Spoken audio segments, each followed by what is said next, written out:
One of the first visitors to Ceresco was a man named Armin Pickett. Along with his wife Anna and some close friends, they came to camp out and explore utopian living in 1845. Pickett fell in love with the journey from Oshkosh to Ceresco, and while the party stopped to rest halfway, Armin drove a stick in the ground for his future home, and soon after moved his family farm from Lake Mills, Wisconsin, to his purchased tract of land just outside of Ripon, today known as Pickett. Lester Rounds had agreed to help establish a post office for Pickett's community that began receiving its mail first at Ceresco. Truth be told, it was my wife and daughter Olive's ability to make the very best cheese that sealed us that deal. We make the very best cheese. Olive had married a local Oshkosh attorney and gave birth to a son in March of 1854, coincidentally just 2 days after the Little White Schoolhouse meeting in Ripon. Shortly after the birth of Roland B. Lane, Olive's husband and Roland's father abandoned the family. She was forced to raise young Roland as a single parent on her father's farm. Living there would turn out to be an adventure of its own, as the Picketts were a solid abolitionist family, heavily involved in anti-slavery and the Underground Railroad. Roland would grow up to be a fine young man with the deep-rooted foundation of right versus wrong that Grandpa Pickett had instilled in his character at an early age. He was enrolled in Ripon College, but soon went east to practice law. He became a very successful lawyer, banker, newspaper editor, and real estate investor who helped build Hollywood, California through property development and his participation on the historic Hollywood Board of Trade.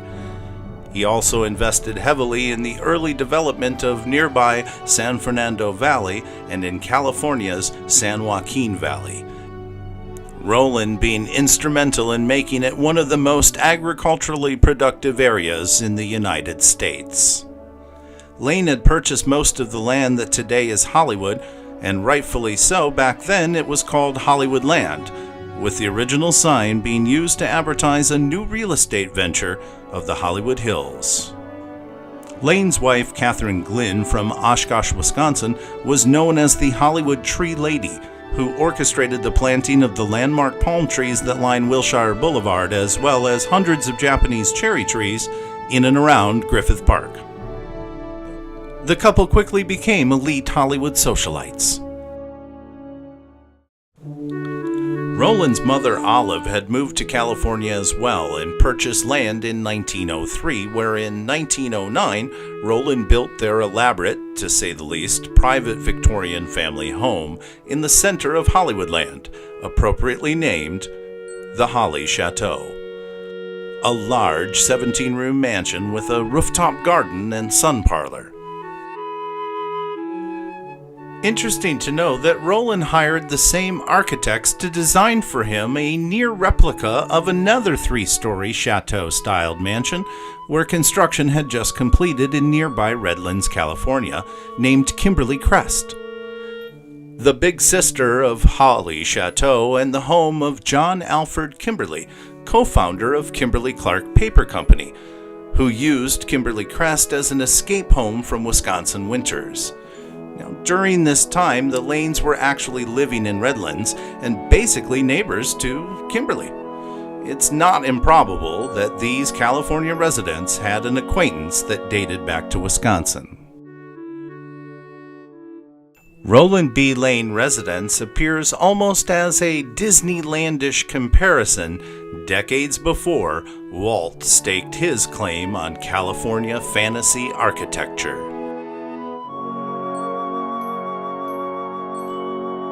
After obtaining incredible wealth building the West Coast, Lane returned to his roots and built a school and community building in Pickett, Wisconsin, along with a $100,000 gift to the Board of Trustees of Ripon College for the construction of the Lane Library. He attributed his life's success to the moral and spiritual benefits he gained in Ripon. During the library's dedication ceremony in 1930, Lane was on hand to lay the foundation cornerstone and had this to say.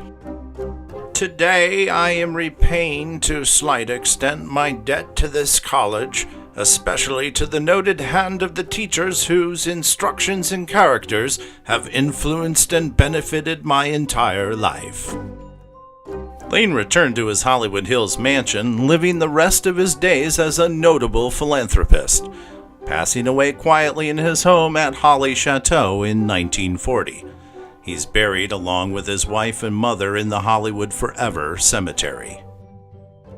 Ownership of the home remained in the Lane family until 1955 and was sold to a Thomas O. Glover, whose family today still owns the property.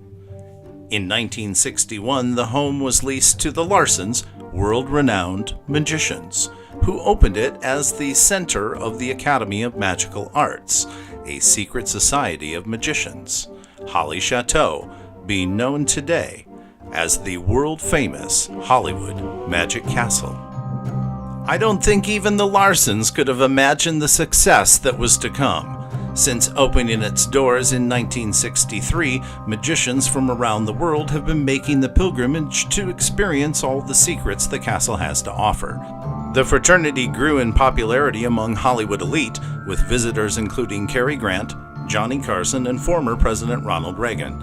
Recently, actor Neil Patrick Harris served as president of the Academy for several years, and Katy Perry celebrated her birthday in the castle. Cary Grant was on the board of directors and at one time established the Cary Grant Rule, which still applies today. Absolutely no photography allowed inside. Having personally been invited to visit the castle on several occasions, I will confirm that it is indeed the most magical and mysterious place I've ever been to, entering through a secret entrance hidden behind a bookcase that only opens when a member speaks the heavily guarded magic words.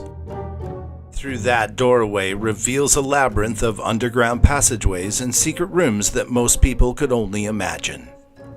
A framed letter hangs in the basement at this moment today, signed Roland B. Lane, Ripon, Wisconsin. Strangely enough, the bedroom that Roland B. Lane passed away in is used today and named the Houdini Seance Room, a running gag amongst Magic Castle members. All these years, they've been searching for the wrong guy. Join us again next week and we'll see where the rabbit hole goes next. To learn more, visit riponrabbithole.com and be sure to subscribe for additional case files.